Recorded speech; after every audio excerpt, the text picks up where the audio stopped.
everyone had a good week so far and got to spend time with family over the past couple days. I know New Year's just passed, so for those of you who recognize that on January 1st instead of the springtime, I hope everyone got to spend time with family and enjoy each other. I just had a birthday that just passed, so I'm a year older. I'm not going to tell you how old I am, but for those who already know me, y'all know. I'm going to just jump right into this video. So this video, I'm just going to, go right into what I was just talking about last video. So my mom started talking to that guy that we didn't like, the one that used to work with my father. So, she dated him for quite a while, and he was an El Salvadorian guy. And, my mom, whenever she would, not just be with him, but even in her past relationships, she would always pretend to be something, that she wasn't. And when I say that, if she could get away with not saying that she was black, she would. So, just with anyone, even co-workers, just people that she would associate with. She would tell us all the time, oh, these people think I'm Italian, or these people think that she's so and so, something other than black. And so I or my sisters would say, did you tell me that you ain't, that you tell me black? And she'd be like, no. Or she would just be like, no, if she can get away with not telling them, she would. She did this, in her relationships as well. But there was a time where my little sister, she had an argument with my mom one day, and my mom's boyfriend was there. He was always there. He was always, whenever we would always be getting into it with our mother or like talking to her, he always had to be there and put his input, his little 2 cents in every single time when it didn't even involve him. But that's what he did. But he was there, and my mom and my little sister were going at it, going back and forth. And knowing what we knew, what I just told you, how she tries to put on a front like she's not what she is, my sister starts yelling out, "You're black, you're black, you're black." And she was doing it because we knew it's a trigger for my mom too, So she was doing that for her, and also she was doing that because she knew that, her boyfriend probably didn't know that that's what she was, So she's screaming this over and over again, and I happen to look over at him, and he has this questionable, this look on his face, his expression, which is like he didn't understand. So as my sister's screaming this, my mom saying, I know, he knows. But it was the way she was saying it to where I knew, he really didn't actually know. But, stuff like that would happen in our home. we would do stuff like that. Whenever we got upset or angry, we would throw that at her because we knew she hated that. We knew she hated to hear that, so we would do that all the time. Okay. So I wanted to tell you guys, my sisters and I, we have really good work ethic. So we get that from our father, definitely. I always wanted to work. As soon as I was able to work, I worked. So I think it was like 15 or so when I first got my first job, and I was like a hostess at a restaurant. And I always held the job. My sisters always held a job. We wanted our own money because, around 15, 16, 17 years old, my mom didn't have money to give us whenever we wanted to go out places with our friends and stuff like that. She didn't have money to give us like that. And so we always wanted to know that we had money, so we would just get it ourselves. So we worked, all the time. Whenever we could, we did. If I wasn't at that job, I think I was at a daycare, and I would work at a daycare as like a teacher assistant, and I'd be there doing that. So we always wanted to have, money, of course, like any other kid wanted to have money. We wanted that. Around this time, I'd say like 17, maybe. I think it was like 16 and a half, 17. I think it was like 17 though. And my little sister was 16. We had a really close friend that we would hang around all the time, and we went shopping with her one day, and after we left the stores and we got in the car, we were looking at stuff that we bought. Our friend had pulled out some stuff that we were like, "When did you get that? We didn't see you buy that." And she told us that she had stole it. And we were like, "You stole something from the store?" And so she was like, "Yeah." And then she was like, "I do this all the time." And we were like, "You still, like, you're not scared to do that?" She's like, "No, I do it all the time." And we were like, "Really?" And so she told us how she did it. And so that's when we started to steal. So we started to do this a lot, with our friend. We got away with it for a long time. We would go in stores and start stealing, particularly clothing. We would just go get clothes, and we would steal clothes all the time, like from stores. And when you get away with things for a long time, it catches up to you, right? Yeah. Well, this one instance, we were actually with another friend, and we wanted to go. My sisters and I and my friend wanted to go to a party, and we didn't have clothes that we wanted to wear to this party. So we were telling our friend that we can go to the mall, and we were telling her we would take clothes from the mall, and she didn't know that, but we were telling her that, and she wanted to go do it, and we were like, we didn't know, we actually weren't going to go and do that day, but our friend wanted to go and do it, so we were like, okay, we'll go and we'll show you how to do it.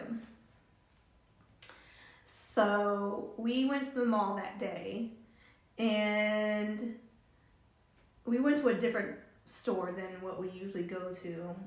And we went into the store and we started, taking things off the rack. And no lie, I'm going to tell you, I had a feeling that maybe it wasn't a good idea that day. And I was like, maybe we should just go. I'm like, maybe we should put this stuff back. I was telling one of my sisters, and stuff, like, maybe we should put this stuff back. Maybe we should go. I don't think this is a good idea.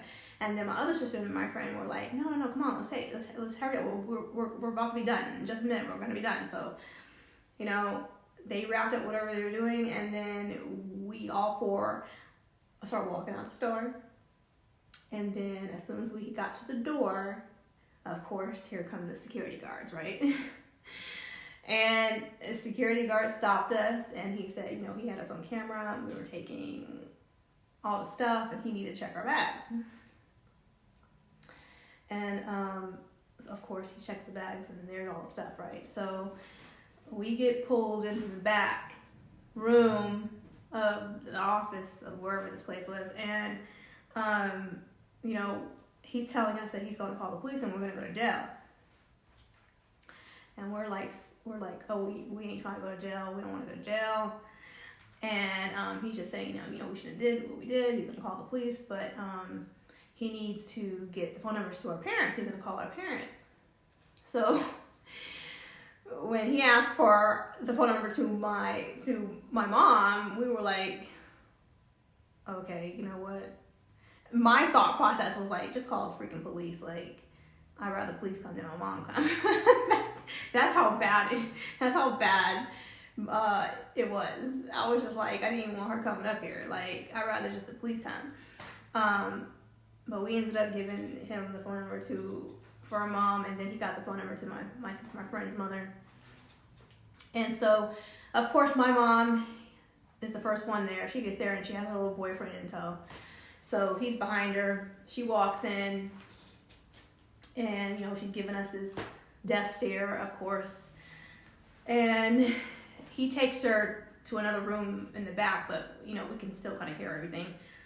He takes her back there. He's showing her what we took, and then my friend's mom comes walking in, and she's upset, so she goes to the back with the security guard. I think there was a police officer there. And then you hear my mom saying, the guy is telling him, we were, for the amount of stuff that we took, he was gonna take us to jail. He would have to book us. And my mom, you just hear my mom clearly. She's like, yeah, take them to jail. Take them. They need to go to jail. Take them to jail. And of course, what other response would you expect out of my mother? That's the perfect response for her. she would want us to go to jail. So, she's saying that to the guy. And then, he starts talking to my friend's mom, and then, about an hour, it felt like an hour. I don't know if it was an hour, but he came back and he said, today's y'all's lucky day. Thanks to my friend's mom. He's like, thanks to your friend's mom. Not thanks to y'all's mom. Y'all mom wanted y'all to go to jail. He was like, but thanks to your friend's mom, she got y'all out today. He was like, so thank her when you leave. That was an incident that scared me straight, because I didn't take anything after that, like, ever in my life. That scared me straight because I knew I didn't want to go to jail. So, after that incident happened, we went back home, and it was like ugly remarks, ugly stares. It was just like, to the point to where she didn't want to look at us, of course. And this happened for several weeks or so. She would make ugly, rude, snide remarks and stuff. And I remember one time we were in our room and we were watching TV or whatever. She comes in just randomly. She comes in and she says, "Oh, y'all need to come out here and watch a show I'm watching. Y'all need to know exactly where y'all gonna end up." And we were like, "What you talking about? What you watching?" And it was some show. I don't know what it was. It wasn't Cops. It was some kind of show like that. And she was like, "These girls they're showing these girls going to jail, and that's where y'all gonna end up. That's what y'all life is looking like. So that's where y'all gonna end up in the future. So y'all need to come over here and watch this, so y'all can see where y'all gonna go." So, we got upset, and of course we got nasty, and but she would say stuff like that, and that would really piss us off, and have us in a rage, just angry, because like you don't want to hear that. No kid wants to hear that from a parent, and especially not from a parent who doesn't do anything to actually help a situation, or help their children, or want to know their children, or want to have a relationship with their children. It's not a parent like that. So this is just some parent who's not there, who's in and out, who wants to live her life, and who's in and out, and then wonders why her children are acting out in a certain way. It's a person who can't use this up here to understand what's going on with their children. Because at this time, she's living her life. She's not at home. She's living her life, and from what we see, she got married at 19 and had kids. She didn't have no life. She didn't have friends like that. She didn't go out with her friends. She didn't do anything like that. So when we're doing all this stuff, we're looked at like. So this goes back to the other video when I'm saying that jealous vibe.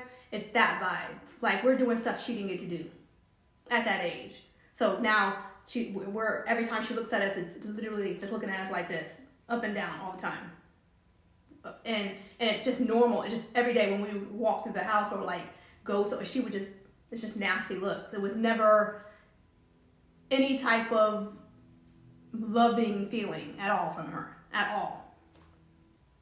So when we would get into these little arguments and stuff with our mom, or when she would just be upset about things that we did, or I can't really just pinpoint one little thing, but when there was an incident where she was upset, and she looked at us and she was like, if she can go back and do it again, she wouldn't have kids. And then she was like, if I can do this all over again, I wouldn't have kids. Like, what are we supposed to say? What are we supposed to think and say when she said that? Like, we don't know what to say, and we're like, okay, good for you. But, this is what a mother says. This is what our mother says to us. Can you imagine or picture your parent or your parent, doesn't matter, mother or father, them saying that to you? If they can go back in time, they wouldn't have no kids. Life would be so much easier. They wouldn't have kids. Like, who says that to a child? Who says that to their child? My mom. That's who. That's who. But stuff like that sticks with you. Especially when a parent says that to a child. When you say certain things to a child, things like that stick with you. All the stuff sticks with you. It's the reason why I'm doing these videos. All this stuff sticks with you. You're carrying it along with you. And you think that it goes away when you're younger. You think that it goes away only for it to, reappear again, and for you to remember, and you're harping on that stuff. Even when you look at your parent today, when I look at my parent today, when I look at her, all this stuff, this is the reason why I'm doing these videos. I need to release and let go. There's only so long that you can hang on to anger and to resentment and to hate, those feelings. When you let those feelings fester, it just, it's not good for you, emotionally, mentally, and even physically, just your health-wise, you have to let it go. And this is what I'm trying to do, is to let it go by just speaking about it. Because when I do these videos, I let it go. I'm working on letting it go, because this stuff I've carried for so long that it's not going anywhere. By me not speaking and saying anything, it just stays here. So with me saying these videos, doing these videos and speaking it, I can speak it and let it go. It's a way of just release and forgive. I'm learning how to forgive. I'm teaching myself how to forgive. Because I can't keep going on feeling the way I'm feeling towards her. Before I get into this next little story, I wanted to tell you that, I've always been a spiritual person. Like, I have always, it may sound weird to you guys, but as a child, I used to pray a lot, so it gave me comfort to speak to God, even as a child, just to speak to the divine on my own. As a child, I remember doing this. I used to sit in my room and it wouldn't even be praying, it would be talking to the divine. I would have a conversation, I'd be talking. I know it sounds weird, but I would. So prayer always brought me comfort. Always. If I felt out of sorts or just out of it, if I prayed, it brought me back. Like, it just comforted me to pray, because I felt better and I felt like I got it out, and the divine was listening. So, getting into this next story, my mom had this one car, and we didn't have a car at the time, so we would use our mom's car. And it was her first car that she ever got on her own. And I think it was like a Honda Civic, I can't remember what it was. And I had asked her to use the car one day, and she was kind of hesitant, but then she was like, okay, don't be long, go where you're going and come back. And I was like, okay. And so I took the car, I left, and then on my way back home, I'm on the freeway. So in Houston, Texas, the freeway has like six lanes. I'm on the freeway and I'm coming home, and by this time it's rush hour in Houston, so I don't know, I think it was around five or so, and you know, anybody who knows Houston in rush hour, it's, you know, hectic. But this was back in like 99. So I am on my way home. I'm driving on the freeway, and I happen to look over to my right as I'm driving, and it was a big van that was coming closer into my lane. You know, but I'm beside him, so I'm thinking he sees me. So I kind of go a little bit faster, so just in case he didn't see me, he saw me. So I'm driving forward. This van still decides to come into my lane, and he hits my passenger side on my car. And as he hits me, my car spins across the freeway. So, like I said, there's 6 lanes on the freeway. I lose control of the steering wheel, and I'm spinning in circles on the freeway. All I can think was I'm trying to get a hold of the steering wheel, but all I can think is, you know, God, don't let me hit another car. Like, don't let me hit another car, because I'm flying at this point, and all I can see is I'm spinning. I really can't see out my window. All I'm doing is spinning on this freeway.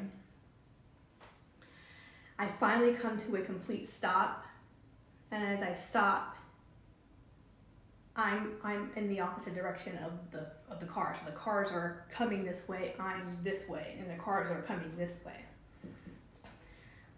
As I stopped, though, all cars were at a standstill. I flew from like 5 lanes across the freeway in a circle and didn't hit one car. And as I stopped in the opposite direction, all the cars were stopped. And I was shaking. And I just couldn't believe I didn't hit anybody or nobody hit me, and this freeway's packed. I don't know what to do. I just see a guy that didn't hit me. Another guy comes out of his car, and he's running across the freeway with his hands up for people to keep still. And he runs to me, and he's like, God, I don't even know how the hell you're even alive right now. He was like, but follow me as I take you across the freeway. And I'm like, okay. So I'm driving. I start the car. I drive across the freeway to get out of the middle of traffic. And as soon as I get to the side of the freeway, the car started up again, and the van that hit me is pulled over as well. But as I drive and get over to the side of the freeway, I literally I'm in the car, and I'm like, how did I even come out of this accident alive? Like, I sat there and I said, God, thank you.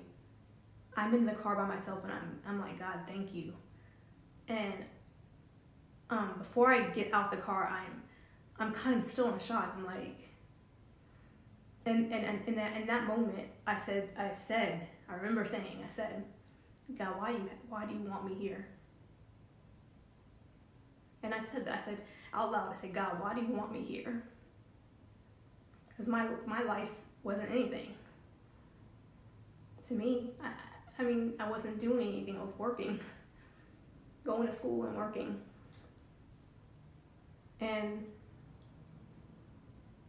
I just didn't think my life didn't have that much meaning to me. So I'm like, what do you need me here for? Because any other person in rush hour traffic that would fly across 5 lanes on a freeway would have been gone.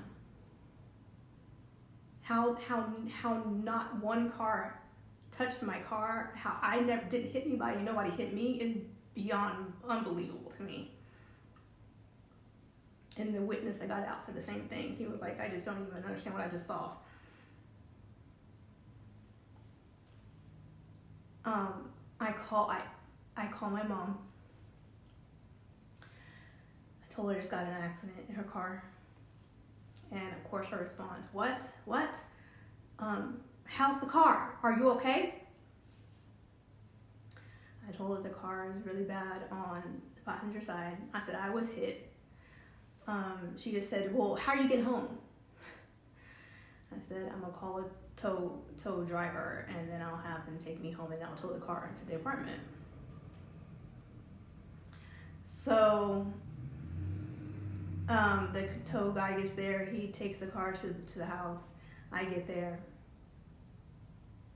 And then, you know, a couple days later, the insurance guy comes out to, you know, look at the car and take my story down. And my mom comes outside with me as I'm telling the insurance guy my, you know, story of what happened. Of course, my mom's in the background, and she's, you know, she's talking to the insurance guy too, and she's like, God, yeah, you know, I knew I shouldn't have let her use my car. I knew I shouldn't have let her use my car. I had a feeling I shouldn't have let her use my car. And then, you know, the insurance guy tells her, he looks at me, and then he tells her, he's like, it's all right. You can always get a new car. This car can be fixed, or you can get a new car. The thing is, be thankful that, you know, she's alive and she's well. No injuries happen. That's what we need to be thankful for. And that's an insurance guy that said that. You know, then my mother says, oh yeah.